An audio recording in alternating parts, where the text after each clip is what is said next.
पराक्रमी अर्जुन ने हाथों से वो जो चूड़ियां आदि पहने थे निकाल के फेंक दिया और दस्ताने पहने गांडीव धनुष संचालन के लिए अपने घुंघराले केशों को बांधा और कहा कि तुम शीघ्र रथ को आगे बढ़ाओ। धनुष की टंकार प्रत्यंचा चढ़ाकर जे ही टंकार की गांडीव की तो ऐसा लगा मानो दो हिमालय आपस में टकरा गए हो। भयानक शब्द पृथ्वी को विदीर्ण करता हुआ कौरव की सभा के जितने घोड़े थे घुटने टेक दिए। कौरव पक्ष के जो रथियों में बड़े बड़े महारथी बड़े बलवान अश्व जोते हुए थे, जे ही गांडीव की टंकार की ऐसी भयंकर टंकार थी, घुटने टेक दिए। सब महारथियों के होश उड़ गए। उत्तर घबरा रहा है। उत्तर से कहा चढ़ और ये ध्वजा हटा अपनी सिंह की ध्वजा, जा समी वृक्ष के समीप सम्मान से रख दे। और अर्जुन ने चिंतन किया अपनी ध्वजा का, तो ये बहुत अट्टहास करते हुए वीर महाबली हनुमान जी जिस पर विराजमान, वो कपित ध्वजा करके रथ पे विराजमान हो गए। जे भी कपित ध्वज विराजमान हुआ, अर्जुन ने कहा घोड़े और नजदीक ले चलो। महाबली अर्जुन अपने देवदत्त नामक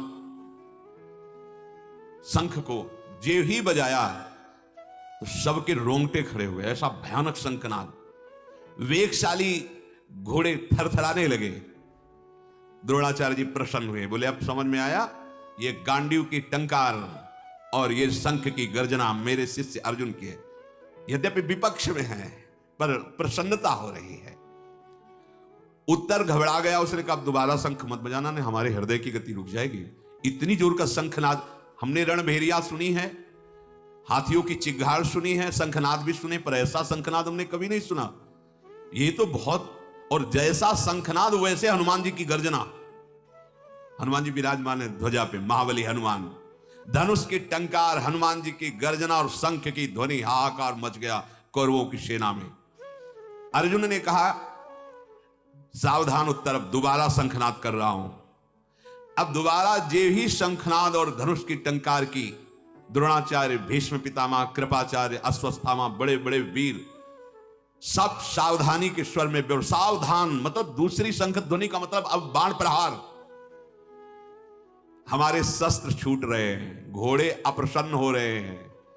द्रोणाचार्य जी कह रहे हैं सूचना हो रही है विनाश की, भाग जाओ, जिसे भागना नहीं अर्जुन छोड़ेगा नहीं। दुर्योधन ने कहा कि आपके मुख से शोभा नहीं देता आचार्य द्रोण, एक अकेला अर्जुन और इतने सब महारथी, कैसी बात आप कह रहे हो। कृपाचार्य, भीष्म पितामह, अश्वत्थामा, कर्ण और हमारे जैसे वीर जहां हैं, वो एक अर्जुन क्या कर लेगा। फिर पहली बात तो 13वां वर्ष अभी पूरा नहीं हुआ, आप लोग धर्म को जानने वाले हैं, अभी अज्ञातवास का समय पूरा नहीं हुआ। आप सब कहिए जान गए हैं कि अर्जुन है, वो स्वीकार करें, क्योंकि वो सत्य प्रतिज्ञा। अगर आप सब कहेंगे कि अज्ञातवास पूरा नहीं हुआ तो युद्ध नहीं करेंगे, 12 वर्ष का वनवास, 1 वर्ष का अज्ञातवास फिर स्वीकार कर लेंगे। हमने गणना की है, अज्ञातवास अभी पूरा नहीं हुआ। इसका प्रमाण स्वयं भीष्म जी दें, क्योंकि धर्म का परम ज्ञान भीष्म जी को है। सब भीष्म जी की तरफ देखने लगे। भीष्म जी ने कहा कलाह काष्ठाश्च युज्यन्ते मुहूर्ताश्च दिनानि च अर्धमासश्च मासाश्च नक्षत्राणि ग्रहस्तथा ऋतवश्चापि युज्यन्ते तथा संवत्सरापि एवं काल विभागेन कालचक्रम प्रवर्तते। सुनो समस्त रथी महारथियों, कला, काष्ठा, मुहूर्त, दिन, मास, पक्ष, नक्षत्र, ग्रह, ऋतु, संवत्सर, ये सब का ध्यान रखते हुए मैं कह रहा हूं, उस घड़ी से जिस घड़ी से ये वनवास के लिए निकले हुए थे, इन पक्ष मास आदि के समय के बढ़ने घटने से, ग्रह नक्षत्रों की गति के व्यतिक्रम से हर 5वें वर्ष में 2 महीने अधिक मास बढ़ जाते, 2.5 पौने 3 वर्ष में 1 अधिक मास। 13 वर्षों के पूर्ण होने के पश्चात भी पांडवों के 5 महीने 12 दिन अधिक व्यतीत हो चुके हैं चांद्र वर्ष के अनुसार। चांद्र वर्ष चंद्र गणना से 354 दिनों का एक वर्ष होता है चंद्र गणना से, और सौर वर्ष सूर्य गणना से 365 दिनों का एक वर्ष होता है।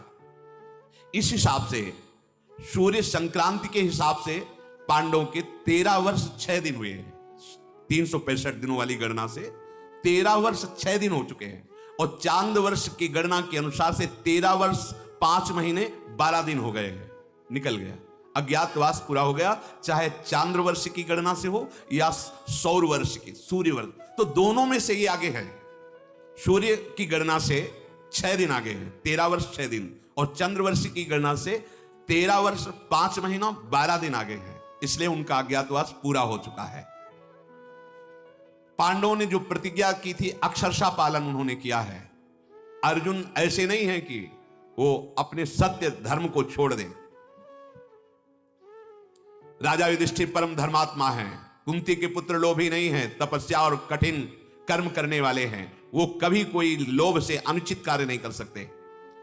पांडव पराक्रम में समर्थ हैं, धर्म से उनका समय पूरा हो गया है। महाराज भीष्म जी ने कहा यदि कोई अर्जुन को असत्यवादी कहेगा तो मेरे द्वारा पराजित होगा। देखो सत्य का इतना पक्ष होता है, एक एक मुहूर्त तक की मैं गिनती करके कहता हूं।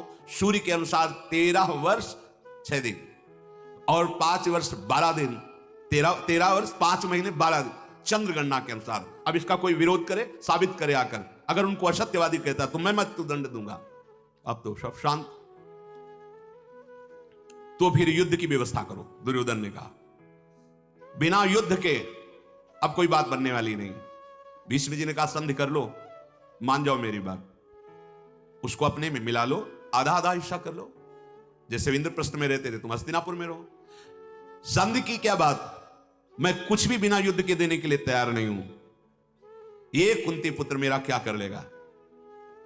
भीष्म जी ने कहा लिख लो, ये अकेला समरभूमि में संपूर्ण पृथ्वी को भस्म कर सकता है। इसके पास ऐसे दिव्यास्त्र जो अपने लोगों के पास भी नहीं है। कौरव संपूर्ण रणभूमि में जोर लगा दें तो भी कुछ भी नहीं कर सकते अकेले अर्जुन का।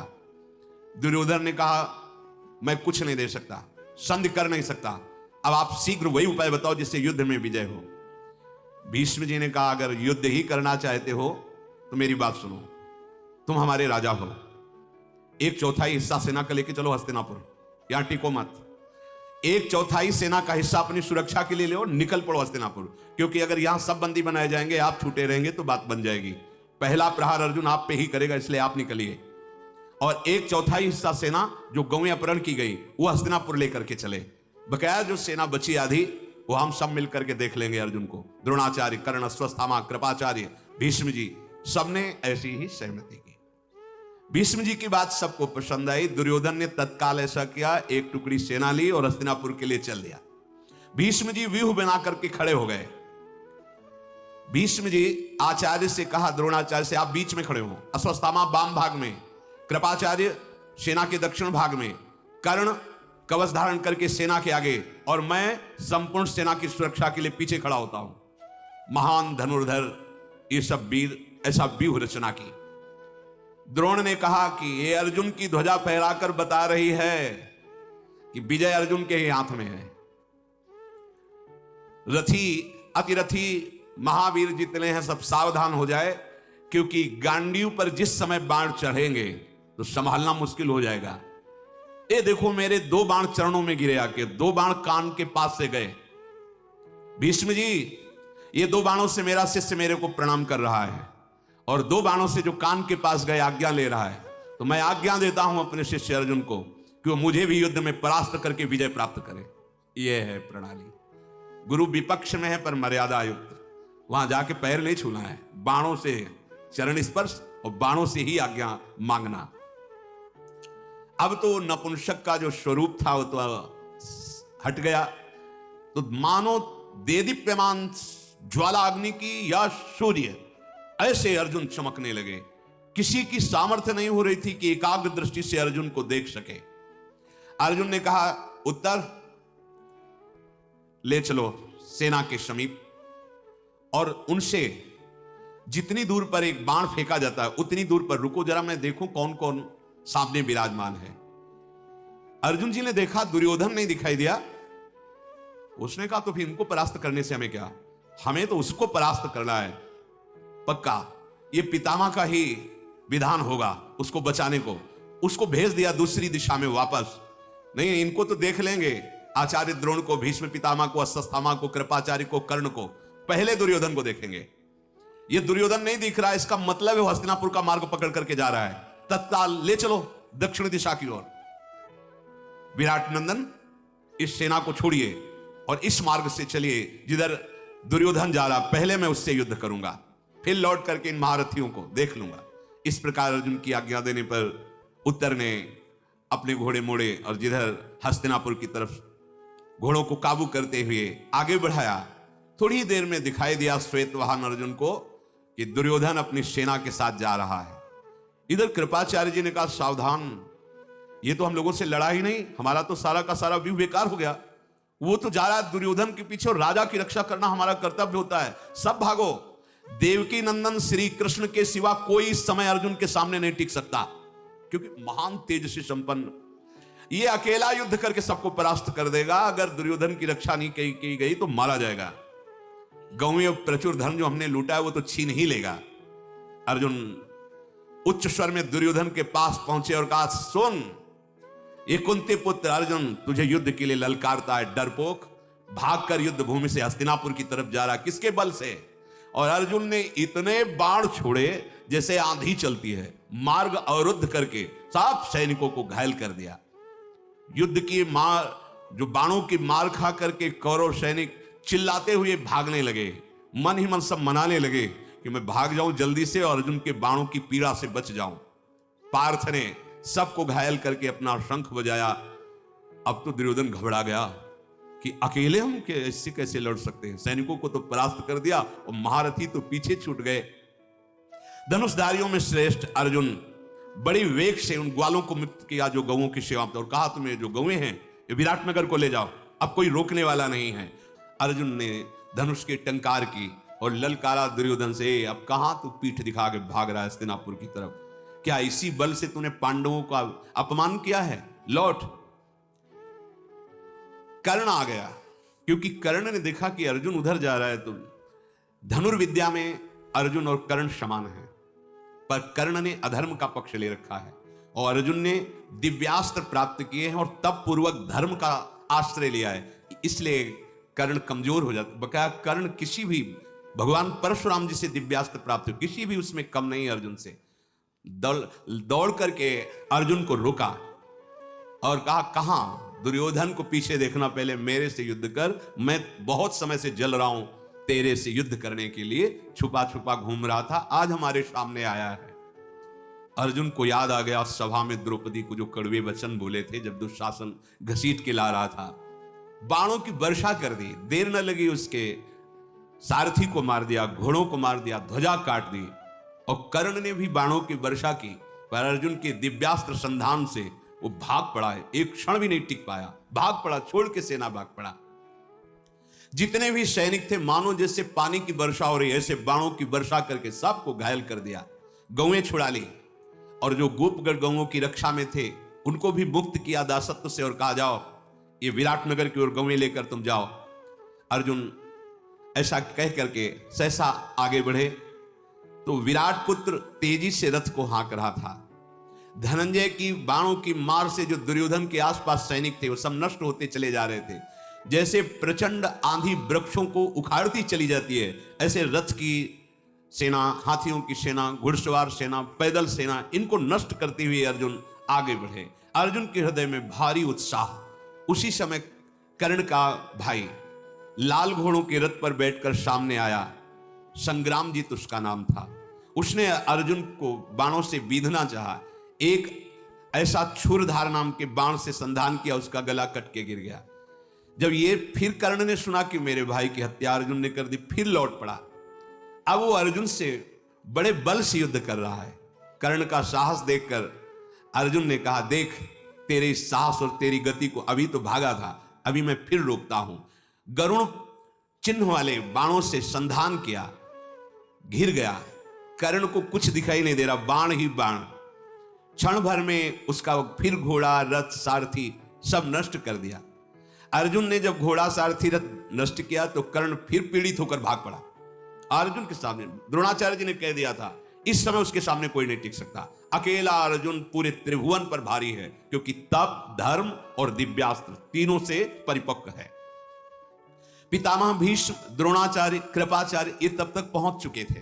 हठ पूर्वक बाणों की वर्षा करके अर्जुन को रोकने लगे। शत्रु का मान मर्दन करने वाले धनंजय के गांडीव धनुष से छूटे हुए वज्र के समान सायक जितने भी जन आए हुए थे सबके ध्वजा काट देना, घोड़ों को मार देना और सारथी को पीड़ित कर देना। अर्जुन के छोड़े हुए बाणों को कोई समझ ही नहीं पा रहा था किधर से आए, कब आए, कैसे आए। कर्ण भाग चुका था, ये महारथी युद्ध में डटे हुए थे। अर्जुन सबको ऐसे रोके हुए थे जैसे समुद्र के भारी तरंगों को तटभूमि रोके हुए हो।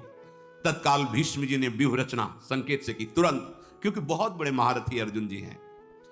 श्वेत घोड़ों वाले रथ पर सवार हुए अर्जुन दिव्यास्त्रों का स्मरण किया। स्मरण करते ही दिव्यास्त्र उनके धनुष पर विराजमान हो गए। अर्जुन प्रजा का संहार करने लगे, मानो साक्षात काल दंड भगवान यम ने चला दिया हो। जिधर देखो उधर सब मृत्यु को प्राप्त होते जा रहे हैं।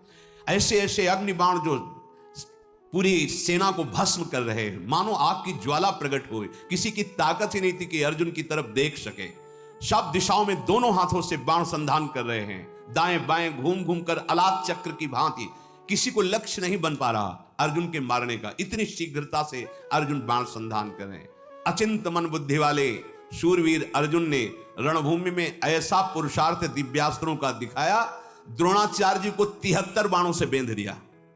द्रोणाचार्य है अद्वितीय वीर, द्रोणाचार्य जी शस्त्र और शास्त्र दोनों के परम ज्ञाता है। जो साहस इनके सामने कोई दिखा सके ऐसा है ही नहीं द्रोणाचार्य जी के सामने। 73 बाणों से सारथी को, रथ को, पताका को काट करके 73 बाणों से मूर्छित कर दिया गुरु द्रोणाचार्य जी को। 10 बाण दुस्सह नाम के वीर को मारा। अश्वस्थामा को 8 बाणों से बींध दिया। दुशासन को 12 बाण, शरद्वान पुत्र कृपाचार्य को 3 बाणों से, और शांतनु नंदन गंगानंदन भीष्म को 60 बाणों से बेंध दिया। ऐसे रथ में छाप दिया 60 बाण से, हिल नहीं सकते। क्षुरप्र नाम वाले बाणों से जितने भी वीर थे सबको घायल कर दिया। और एक कर्णी नाम का बाण मारा, जो सबसे पीछे कर्ण भागकर गया था, उसके कान में पूरा बाण घुस गया, वो तो मूर्छित होकर गिर पड़ा। सारथी के वो यमलोक भेज दिया। ऐसे महान धनुर्धर अर्जुन ने जो रूप दिखाया, भीष्म जी मूर्छित, कर्ण तो मूर्छित है ही, द्रोणाचार्य कोई होश में नहीं है, सबको घायल करके। गांडीव धनुषधारी अर्जुन उत्तर से बोले हो गया, अब यहां कोई लड़ने वाला नहीं दिखाई दे रहा है। अश्वस्थामा, कृपाचार्य, माननी, बाल्मीकि, सोमदत्त, ये कौरव के बड़े बड़े योद्धा, ये सब मूर्छित पड़े। जिसका वस्त्र चाहो उतार लाओ। राजकुमारी उत्तरा कह रही थी ना गुड़िया बनाने के लिए, जा उतार के लाओ। स्वर्णमाला से मंडित ध्वजा से शत्रुओं का तिरस्कार करने वाले अर्जुन, अब जिसको होश आता तो अर्जुन की तरफ नहीं बढ़ता, हस्तिनापुर की तरफ बढ़ता।